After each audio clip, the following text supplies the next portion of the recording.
I came home early from a business trip to find my wife's stuff gone. I turned my key in the lock, rolling my suitcase behind me, excited to surprise Amanda with my early return. The house felt strangely quiet as I stepped inside. Something was off. Her coat wasn't on the rack, her shoes missing from their usual spot. I called out her name, my voice echoing through our home. Moving toward our bedroom, I noticed empty spaces on shelves and closets. Then my phone buzzed. A text from Amanda. I'm moving in with someone more successful. My world stopped spinning.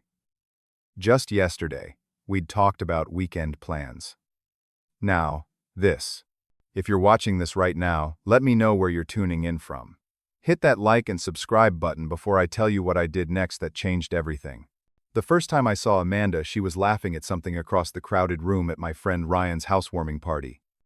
Her smile lit up her entire face, and I couldn't look away. I was 30, she was 27, and something about her confidence and the way she held herself captivated me immediately. You keep staring at Amanda, Ryan said, nudging me with his elbow. Want an introduction, Amanda? I managed, trying to sound casual. Works in marketing for that big cosmetics brand downtown. Super ambitious. Way out of your league, Casey, he joked. An hour later, I was standing next to her by the drinks table, nervously making conversation. She smelled like expensive perfume and ambition, her marketing job clearly paying better than my developing position at a small tech startup. But she laughed at my terrible jokes and asked thoughtful questions about my work.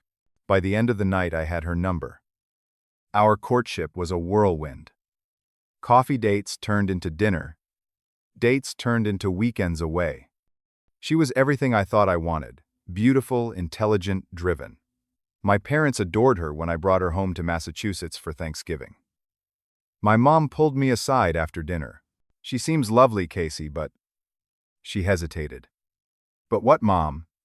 Just make sure you want the same things in life. That matters more than chemistry in the long run. I dismissed her concern. Amanda and I wanted exactly the same things: a beautiful home, successful careers, maybe kids someday. We were perfect together. 2 years after we met, I proposed at sunset on Alki Beach. She cried when I got down on one knee. The ring I had saved for months to afford glittering in the fading light. Yes. Of course yes, she exclaimed, and everything felt right in my world. Our wedding wasn't extravagant, but it wasn't cheap either. Amanda had expensive taste, and while I suggested we save more for a house down payment, she insisted certain things were non-negotiable. The photographer cost more than my first car. The venue was a refurbished warehouse that charged by the hour what I made in a day. But seeing her walk down the aisle in her dress, looking at me like I was her, everything made it all worthwhile. The first year of marriage was mostly blissful. We bought a modest house in a good neighborhood, stretching our finances thin but managing. I worked long hours trying to help my startup get off the ground, believing in the company's vision and my future there. Amanda supported me, or so I thought, bringing me dinner at the office and listening to my excited rambling about new developments. Looking back now, I can see the warning signs I missed. Her increasing fascination with designer brands. The way her eyes would linger on luxury car advertisements. Her new habit of scrolling through Instagram, sighing at friends' vacation photos in exotic locations. When her college roommate's husband got a promotion at his investment firm, Amanda was quiet for days afterward. Everything okay? I asked her. Of course, she replied, but her smile didn't reach her eyes. Just tired. Work stress. I believed her because I wanted to. Because acknowledging the alternative meant facing a truth, I wasn't ready for that. Perhaps what Amanda loved wasn't me, but the potential of what I could provide.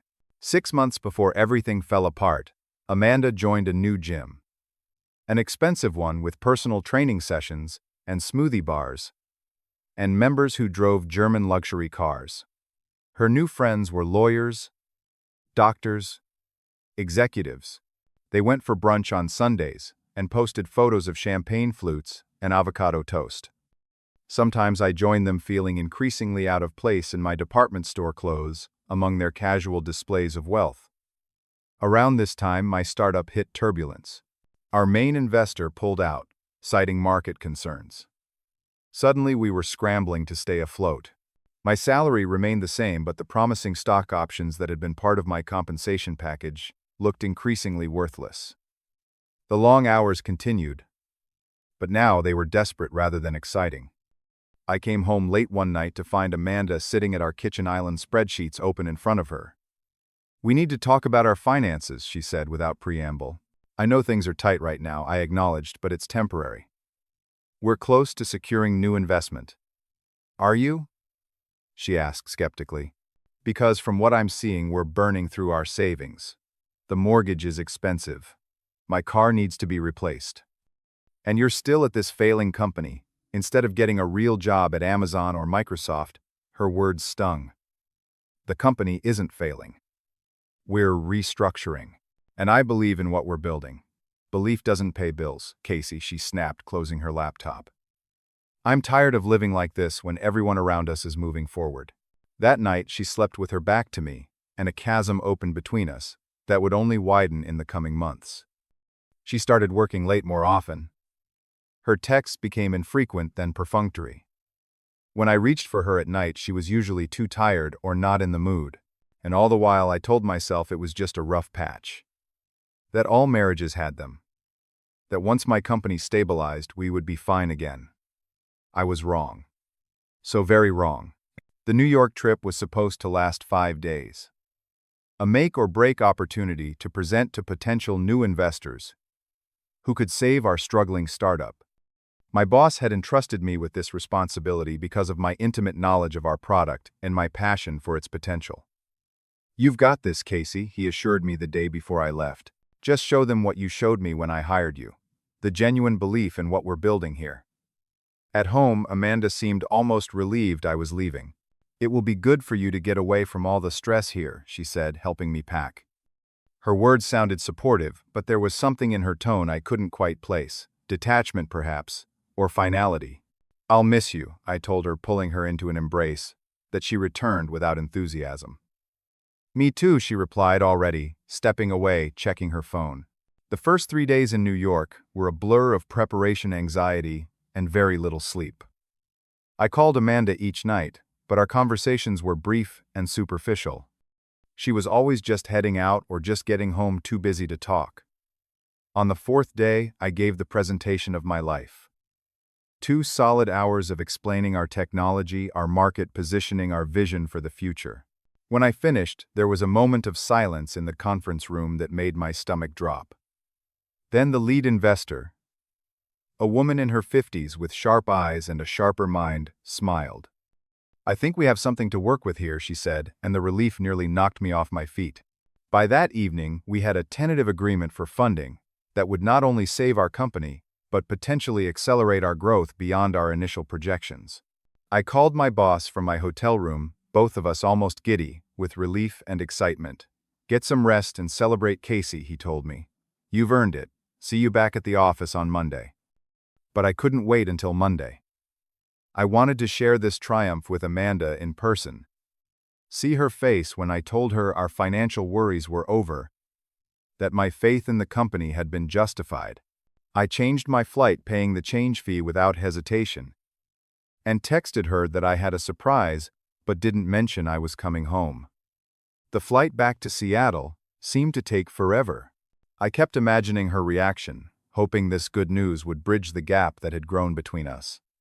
Maybe we could even take a belated honeymoon with some of my upcoming bonus. Somewhere tropical and relaxing where we could reconnect and remember why we fell in love.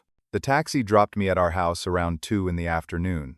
Amanda's car wasn't in the driveway, but that wasn't unusual. She was probably at work or the gym. I'd wait for her, maybe order some nice takeout and chill a bottle of her favorite wine. The house was unnaturally quiet when I entered. Not just empty, but different somehow. It took me a moment to realize what was wrong. The decorative bowls Amanda had carefully arranged on our coffee table were gone. The throw pillows she'd spent weeks selecting were missing from the couch. Her collection of fashion photography books had vanished from the bookshelf. A cold feeling spread through my chest as I moved through the house. In the kitchen, her expensive copper cookware was missing. Her favorite coffee mug nowhere to be seen. I took the stairs 2 at a time, already knowing what I would find but needing to confirm it. Our bedroom looked like it had been partially erased. Her nightstand was cleared off. The closet door stood open, her side half empty. In the bathroom, her makeup, her expensive face creams, her hair products all gone. I opened the jewelry box on the dresser. Empty, except for the wedding ring I had given her 2 years ago, placed deliberately in the center like a period at the end of a sentence. My phone buzzed in my pocket. A text message from Amanda. I'm moving in with someone more successful. I've taken what's mine. The rest, I don't want anymore. Including you. Please don't try to contact me. My lawyer will be in touch about divorce proceedings. I sat heavily on the edge of the bed, our bed, reading and rereading the message. Someone more successful. The words burned into my brain. All those late nights at the gym, all those work events I wasn't invited to. All those times she was too busy to talk while I was in New York. My phone buzzed again. Another message, as if the first hadn't been cruel enough. Derek can give me the life I deserve. I should have never settled for potential. I wanted reality. Derek. Her boss. At the marketing agency. 15 years, her senior divorced. Twice. Drove an Italian sports car. I'd met him at Amanda's office holiday party. He'd shaken my hand with the exact right amount of pressure while looking over my shoulder, already bored with me. I must have sat there for hours, my mind racing through every moment of our relationship, recontextualizing everything with this new information. The betrayal was absolute. Not just the affair, but the calculated nature of it. She had waited until I was across the country to make her move, hadn't even had the decency to end things face to face. My first instinct was to call her, to beg her to reconsider, to tell her about the investment deal and how things were going to get better. But some small part of my brain, the part not overwhelmed by shock and pain, held me back. I called my best friend Tony instead. She did what he exclaimed after I explained the situation. Man, I'm coming over. Don't do anything. Don't contact her. Just wait for me. Tony arrived with beer and pizza I couldn't eat. He listened as I talked through everything, occasionally offering support, but mostly just being there. When I mentioned calling Amanda, he shook his head firmly. That's exactly what she wants. To hear you beg. To know she hurt you. Don't give her the satisfaction, Casey. But maybe if she knew about the investment deal, then what, she'd come back because you're suddenly successful enough. Is that really what you want? Someone who only values you for your earning potential. His words hit me like a bucket of cold water. No. Hess. That wasn't what I wanted. I had never been that person. The one who measured worth by bank account, size, or job title. Amanda clearly was. And perhaps that incompatibility had always been there, hidden beneath surface compatibility and physical attraction. Check your bank accounts, Tony suggested suddenly. If she was calculating enough to wait until you were gone to move out, who knows what else she planned? I pulled up our banking app on my phone. Our joint savings account, which had contained just over $15,000 the week before, was now empty. Transferred out yesterday to an account I didn't recognize. A quick check of our joint credit card showed recent charges at high-end hotels and restaurants in amounts that made my stomach turn, especially given our supposedly tight financial situation. Something hardened inside me then. A resolve I didn't know I possessed. I would not be this person, the devastated husband begging his cheating wife to return. I would not chase someone who saw me as nothing more than a stepping stone to the lifestyle she felt entitled to. I need to call my lawyer, I said quietly. Now you're talking. Tony replied, already pulling up the contact in my phone. Jackson Thompson had handled my parents' estate planning and had helped me with the paperwork when we bought our house. He answered on the third ring. His voice warm, but professional. Casey, good to hear from you. How can I help? I need advice about divorce proceedings, I said, the words strange in my mouth. My wife has left me for another man and emptied our joint accounts. There was a brief pause. I'm very sorry to hear that. Can you come to my office tomorrow morning? In the meantime, I suggest you change the locks, document everything that's been taken, and most importantly, do not contact your wife directly. I agreed to all his recommendations, feeling a strange calm descend over me. There was something empowering about taking action instead of simply reacting. About having a plan instead of drowning in emotion. After hanging up, Tony helped me document the missing items, taking photos of half-empty closets and shelves. We called a 24-hour locksmith who arrived an hour later to change the locks and rekey the garage door opener. I called my bank and credit card companies, reporting the unusual activity and freezing the joint accounts. I slept in the guest room that night, unable to face our empty bed. In the morning, I showered and dressed in my best suit, the one I'd worn for the investor presentation. There was something symbolic about it. I was taking control of my narrative just as I had in that conference room in New York. Jackson's office was downtown, a sleek space of glass and steel that spoke of success without ostentation. He greeted me with a firm handshake and ushered me into his private office where I laid out everything that had happened. "She's made several tactical errors," he said after listening carefully. Emptying joint accounts without agreement can be considered financial misconduct in divorce proceedings. The credit card charges after separation are also problematic for her. "I just want this over with as cleanly as possible," I told him. "I don't want to drag things out or get nasty." "Understandable." He nodded. "But that doesn't mean you should be taken advantage of. Let me do some research on this Derek person and see what we're dealing with. In the meantime, continue your silence. It's the best strategy right now." As I was leaving his office, my phone buzzed with another text from Amanda. "Did you get my message yesterday? I need to know when you'll be moving your things out. Derek and I want to put the house on the market." The audacity was breathtaking. Our house purchased with both our names on the mortgage paid for with both our incomes, and she was already planning to sell it out from under me. Following Jackson's advice, I didn't respond. Nor did I respond to the next message an hour later asking about specific furniture items she now decided she wanted. Or the one after that asking for her grandmother's china that had always been stored in our basement. By evening, her messages had taken on a different tone. "Casey, I know you're upset, but we need to be adults about this. Call me." And later, "Are you seriously ignoring me?" After everything I've put up with in our marriage, my phone rang repeatedly that night, Amanda's name flashing on the screen. Each time, I let it go to voicemail. Her messages grew increasingly frustrated, then angry, then confused. This wasn't the reaction she had expected. She had anticipated begging, bargaining, an emotional outburst that would confirm her superiority and justify her actions. My silence denied her that satisfaction. The next morning, I went to work. The weight of my personal crisis temporarily lifted by the excitement of our new investment deal. My boss called an all-hands meeting to announce the funding, singling me out for praise that made me uncomfortable but also proud. "Casey didn't just save our company," he announced to the assembled team. "He's helped position us for growth we hadn't even dared hope for 6 months ago." There were congratulatory emails, handshakes, backslaps. In the midst of personal chaos, my professional life was suddenly full of promise. The irony wasn't lost on me. After the morning's excitement died down, my boss called me into his office. "I know we're not supposed to discuss this until the paperwork's finalized next week," he said, closing the door, "but the board has approved a significant bonus for you, plus a promotion to Chief Product Officer." The title and compensation he outlined would more than double my current salary, not including stock options. 2 days earlier, this news would have thrilled me primarily because it would have pleased Amanda. Now it felt like affirmation of my own worth, separate from her validation. "Thank you," I said simply.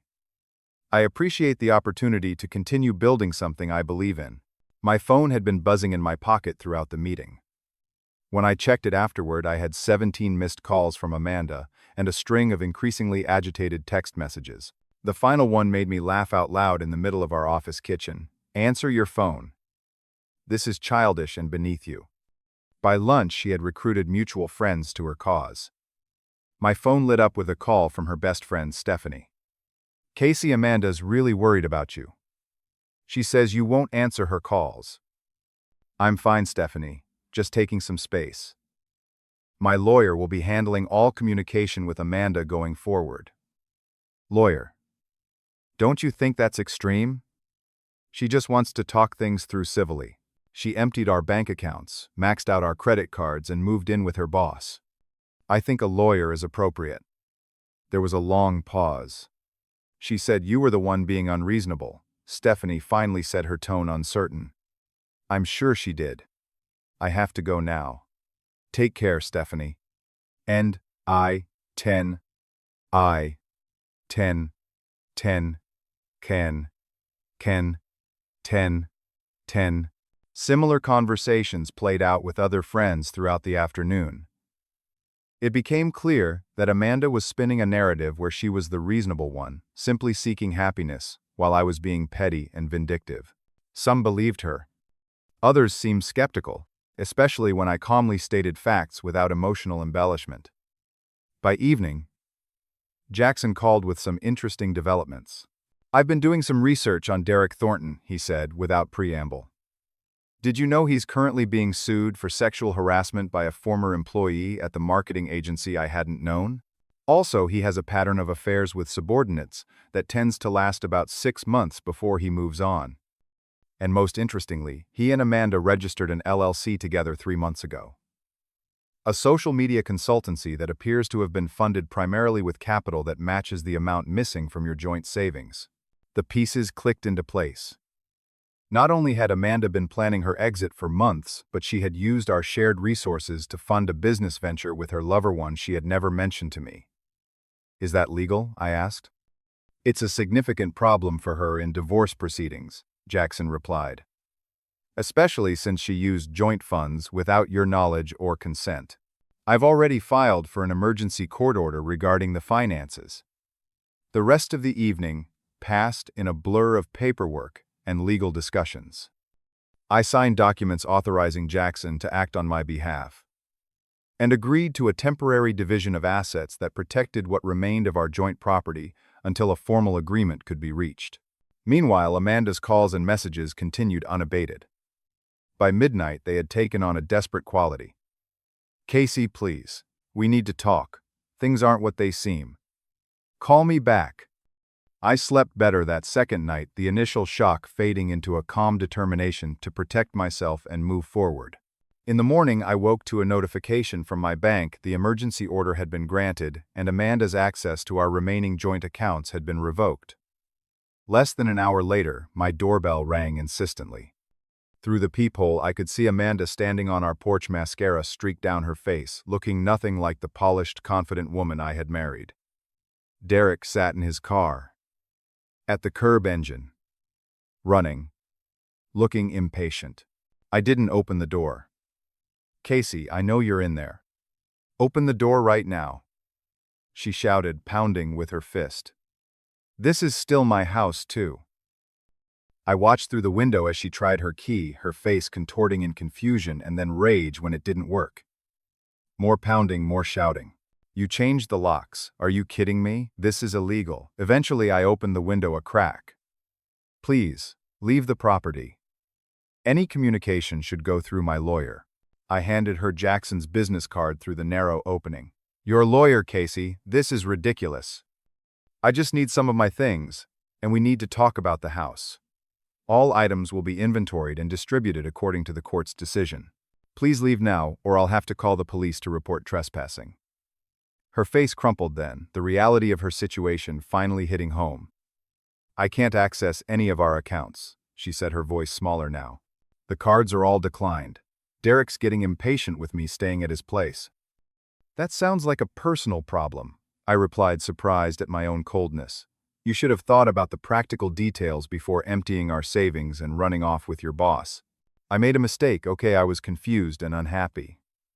Can't we just talk about this? I looked past her to where Derek was checking his watch, his body language screaming impatience. Does he know about the sexual harassment lawsuit against him? Or his reputation for discarding subordinates after he's done with them? Or that using joint marital assets to fund your secret business together constitutes financial misconduct? Her face went pale. How did you? I have to go to work now. My lawyer will contact yours. I closed the window and walked away, her continued knocking and calling gradually fading as I moved deeper into the house. By the time I left for work through the back door, 20 minutes later, both Amanda and Derek were gone. But the relative peace was short-lived. By noon, my phone was exploding with calls and messages, not just from Amanda but from her parents, her sister, mutual friends, even her lawyer, who seemed distressed by what I had told Amanda about Derek. 48 hours after I had found my wife's text message announcing she was leaving me, the tables had completely turned. She had left believing herself in control, taking what she wanted, and discarding the rest, including me. Now she was facing the consequences of her actions both legally and personally. From what I could gather through the gossip grapevine, Derek was already showing his true colors, annoyed by the complications and questioning whether Amanda was worth the trouble. That afternoon, Jackson called to let me know Amanda's lawyer had reached out requesting an urgent meeting to discuss settlement terms. We agreed to meet the following day at Jackson's office. "They're in retreat mode," Jackson explained. "The financial impropriety with the LLC is a significant problem for them, especially combined with the emptied accounts. They want to settle quickly and quietly now." I felt no triumph, only a sad vindication and growing clarity about the person I had married. Amanda had never loved me for myself, only for what I could potentially provide. When that potential seemed to be fading, she had sought greener pastures. It hurt, but it was also liberating to finally see the truth. The meeting with Amanda and both lawyers was scheduled for 10 the next morning. I arrived early, calm and prepared. When Amanda entered, she looked like she had barely slept, her usually perfect appearance noticeably disheveled. She attempted a tremulous smile that I didn't return. "Before we begin," I said once everyone was seated, "I want to make my position clear. I'm not interested in a drawn-out, acrimonious divorce. I want a fair division of assets, acknowledgement of financial misconduct, and a clean break." Amanda's lawyer, an older man with an expensive suit and permanently furrowed brow, nodded. "My client is also interested in an amicable resolution. There may have been some hasty financial decisions that we're prepared to address." Jackson laid out our terms. Amanda would return the money taken from joint accounts. We would sell the house and split proceeds equitably. And her business venture with Derek would be considered separate from marital assets, since it had been established secretly during our marriage. Throughout the discussion, Amanda kept trying to catch my eye, but I focused on the documents in front of me. Only when the preliminary agreement was drawn up and her lawyer stepped out to make copies did she speak directly to me. "Casey, I made a horrible mistake," she said, her voice breaking. "I got caught up in status and appearances and lost sight of what really mattered. When I heard about your promotion and the investment deal, I realized how wrong I was. So that was it." Word of my sudden professional success had reached her, and now she was reconsidering her options. Not because she loved me, but because I was suddenly successful enough for her standards. "It's interesting that you mention my promotion," I said quietly. "Considering you left specifically because I wasn't successful enough for you." I was confused. Derek made all these promises, but he's already talking about how I'm too much drama. "I miss our life together. I miss you."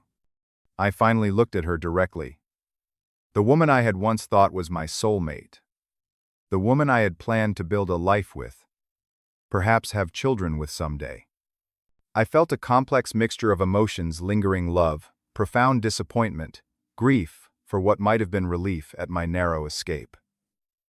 "I don't miss who you turned out to be," I said finally. "I miss who I thought you were." "There's a difference." Tears spilled down her cheeks. "Can you ever forgive me?" "Eventually, yes. For my own peace. But forgiveness doesn't mean reconciliation. Some things can't be undone, Amanda." The lawyers returned then, and we proceeded with signing the preliminary agreements. 2 hours later, it was done. We would be officially divorced. Within months, our assets divided, our brief chapter together closed. As we left the building, Amanda tried one last time.